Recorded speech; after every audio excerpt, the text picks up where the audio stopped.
My dear Toastmasters, guests, and friends, welcome to Toastmasters, the world's biggest platform to hone your leadership skills and communication skills. At Toastmasters, we pride calling ourselves where leaders are made.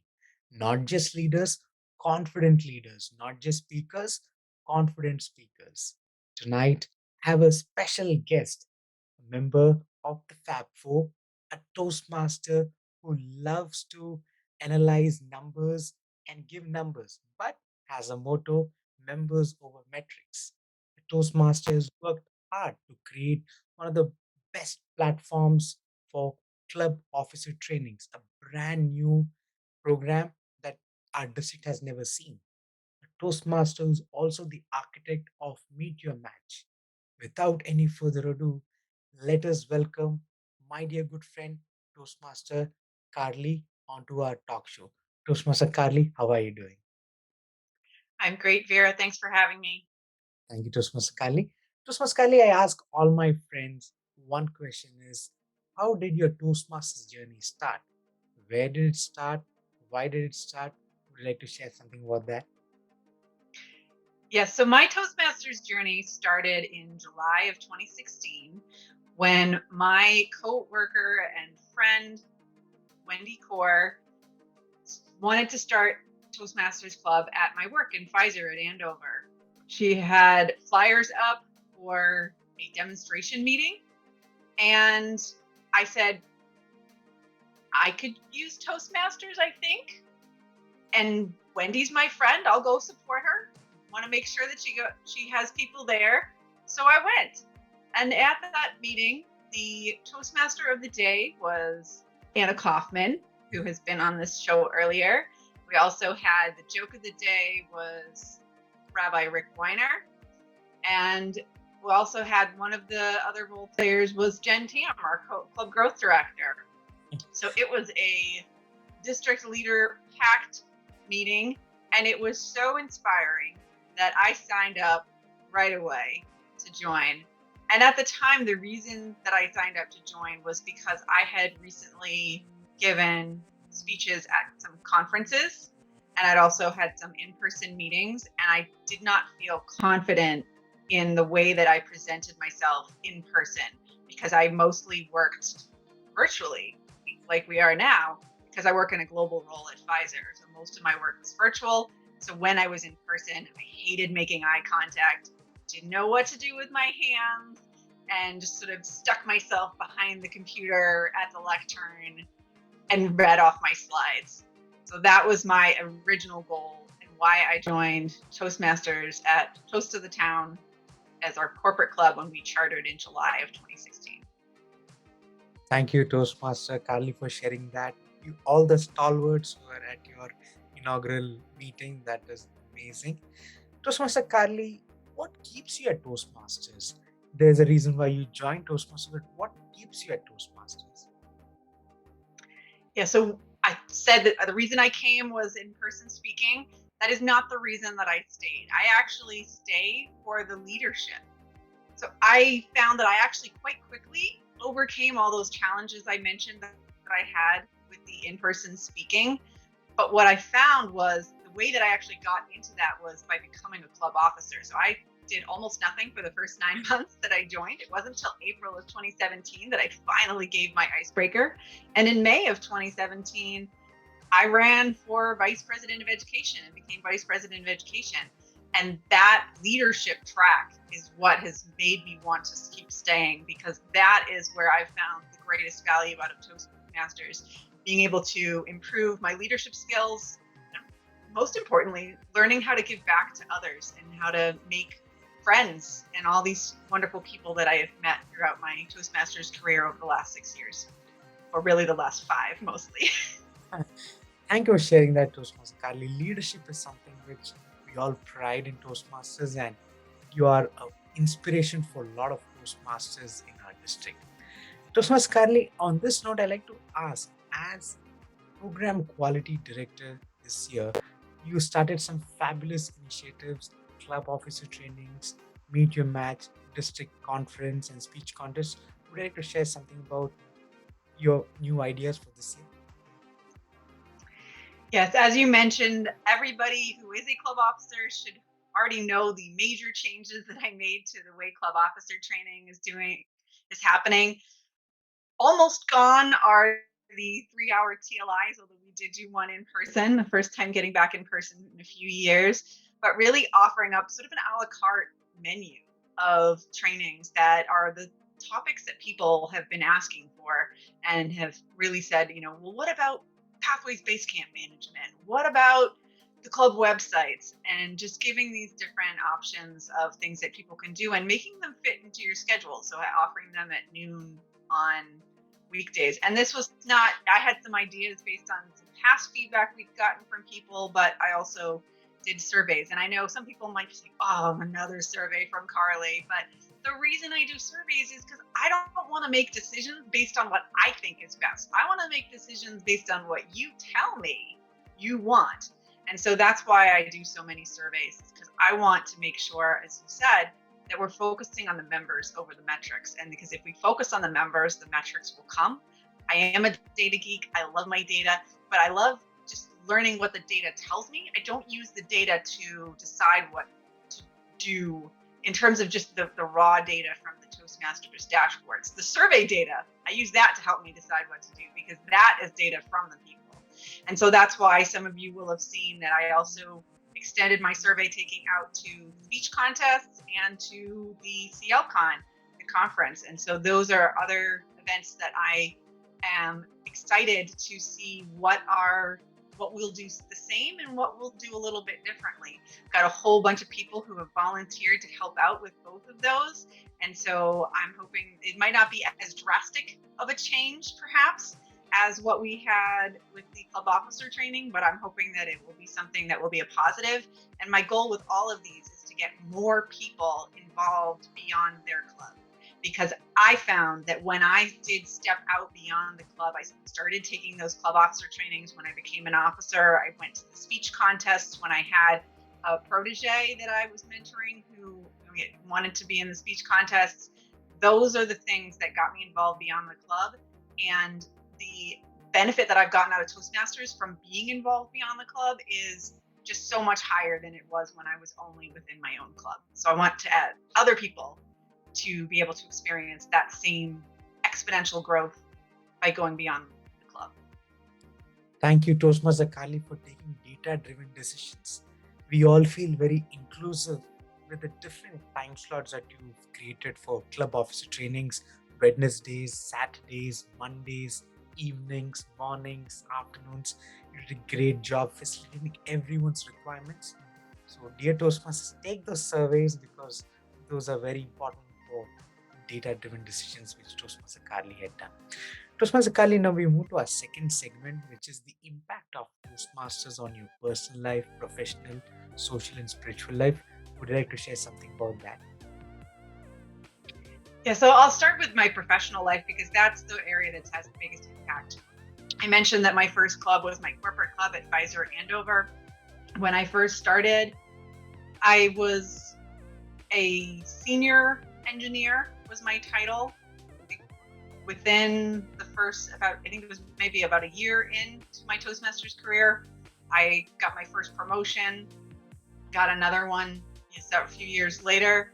And the biggest thing has been not just those promotions, but the confidence that I've had in presenting to senior leaders and going there. So one story that I like to tell is one of the things that I've been able to do over these past few years, which I don't think I would have been able to do if I hadn't been in Toastmasters. I expanded the internship program within my department, and then I started a rotational program.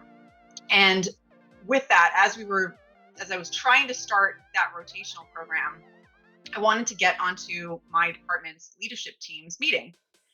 So I went to the person who was supposed to be setting the agenda for the meeting, who was my boss's boss's boss. And I said, can I have some time on this meeting? This is what I want to talk about. And he said, well, I wish I could put you on here, but unfortunately the agenda's totally full. We just don't have time at this time. And so I said, oh, that's really disappointing because waiting till the next one might be too late. And it just happened to be that I was going to a conference in person, an internal conference that we had, and his boss, the head of the department, was there. And so when we had a break, I happened to see him sitting in a room, and I said, "Hey, Chaz, can I steal a few minutes of your time?" And he said, "Sure." So I went and I said, "This is what I'm trying to do, and I really want to present it to the leadership team.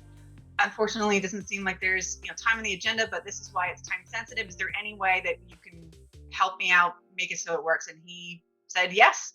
And I got on the agenda, was able to present, got approval, and was able to move forward with the program. So that confidence to go up there, I know my boss was like, "Oh my gosh, you did that?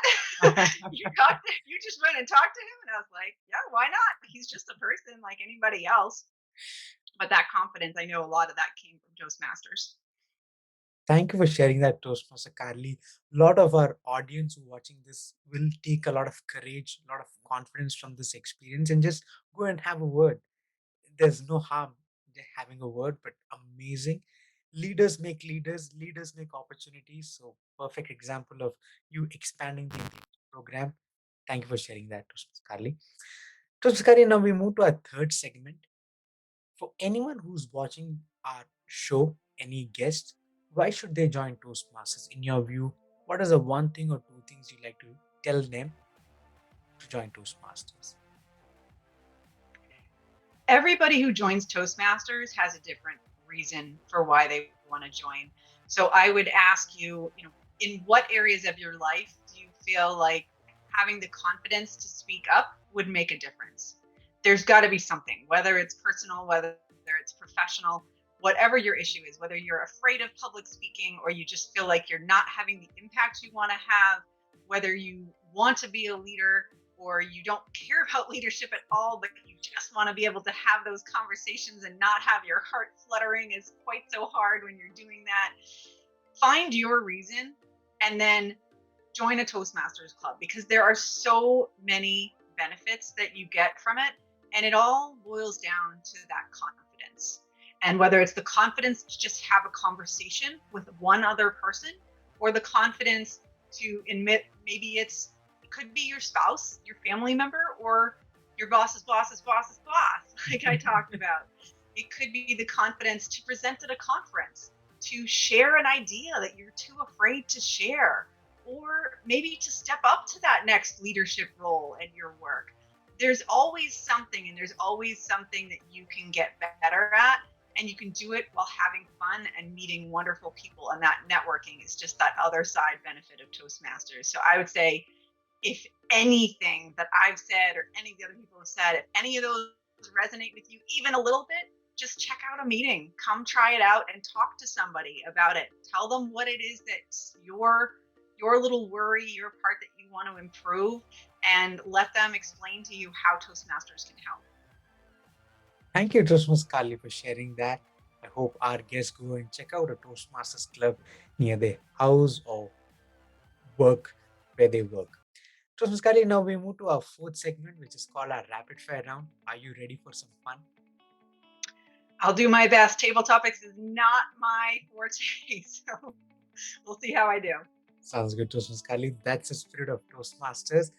Toastmasters Carly, a historic leader that inspires you.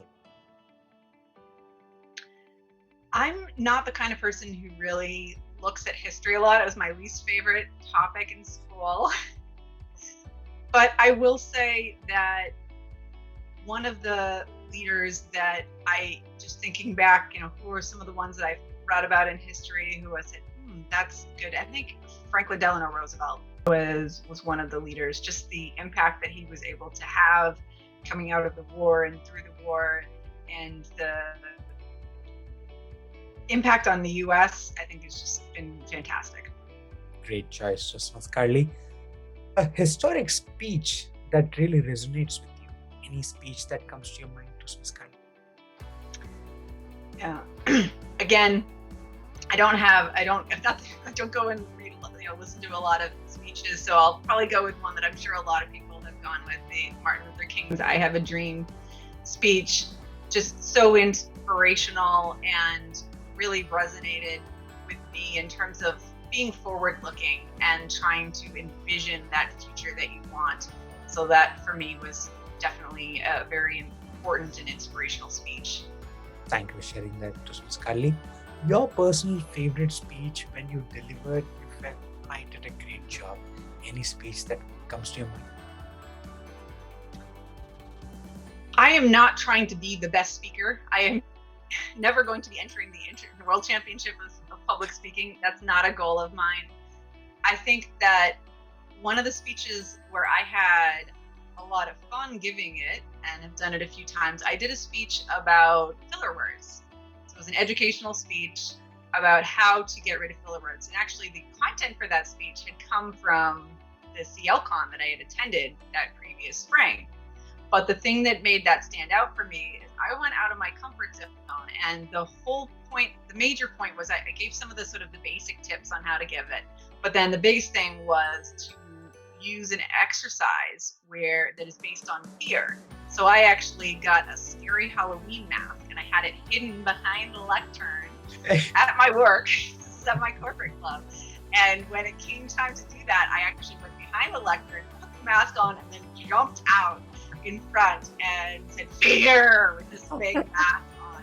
And so that was so far out of my comfort zone, but I wanted to try something different, and it shocked people, but it made my point. And so that was a really fun speech to give. Amazing. I should have been in the audience. Thank you very much, Toastmasters Carly. A book that you like to recommend to our audience? My all-time favorite book is Pride and Prejudice by Jane Austen. I have read it so many times. I even have a copy of it in French because I learned French through school and even minored in French in college. So I have Orgueil et Préjugés, just the French version of it. So yeah, that is one of my all-time favorite books, and also enjoy watching all the different iterations of the movies that have been made from it as well. Thank you. Thank you for sharing that, Toastmasters Carly. A food that is comforting and you would always like to eat?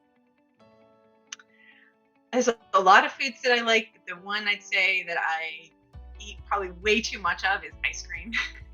Chocolate, the more chocolatey it is, the better. So don't just give me plain chocolate. I need that Friendly's Forbidden Chocolate, or the Richardson Death by Chocolate, or double chocolate chip cookie dough, all those kinds of things. Those are my favorite flavors, and it's something we eat that for dessert every weekend night. And weekends meaning Friday, Saturdays, and Sundays. So too much ice cream, but it is a favorite of mine. Amazing. Thank you for sharing that. A restaurant that you like to visit, Toastmasters Carly? I'm not that big on restaurants. We tend to cook a lot in my house. So my mom cooked growing up. I learned how to cook for myself. I'm a bit of a picky eater. And then my husband learned how to cook with me as when we met in college. And now he does most of the cooking, actually.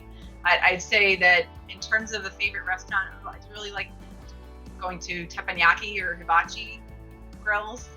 There's one near me that not even sure if it's open anymore. I haven't really gone to very many since the pandemic, but there's just a lot of different teppanyakis. I'd say teppanyaki restaurants is probably my favorite. Amazing choice there, Toastmasters Carly. Thank you for sharing that, Toastmasters Carly. That brings us to an end to our rapid fire round. Is there anything else that you'd like to share with our guests and our district? So I'd say if you're not yet a Toastmaster, come visit a club. And if you are a Toastmaster, go beyond your club and try something new. Visit a different club. Try the district, something in the district, an event, CL Con, the speech contest, club officer training, whatever it is. And if you want any help, you can always reach out to us. We are happy to help you find what is going to help you reach your goal, because it is all about members over metrics. Thank you, Toastmasters Carly, for ending on that powerful note. On that note, I thank you from the bottom of my heart. You could have been anywhere in the world, but you chose to come down and talk to us. Thank you, Toastmasters Carly. Thank you, Vera. Dear Toastmasters, that was my wonderful friend Toastmasters Carly sharing her Toastmasters experience, her plans for the 31 this year, her favorite food, her favorite book, and a lot about her. If you'd like to come and talk to us on our talk show, please do mention your name in our comment section. If you like to see your favorite Toastmaster, do mention their name in our comment section. Please do count how many ahs, ums I had in my interview tonight. I'd like to have a clean slate. Okay, Toastmasters, I'm Veera Sriram, your Public Relations Manager. Until our next episode, stay safe. We'll talk to you soon. Bye bye.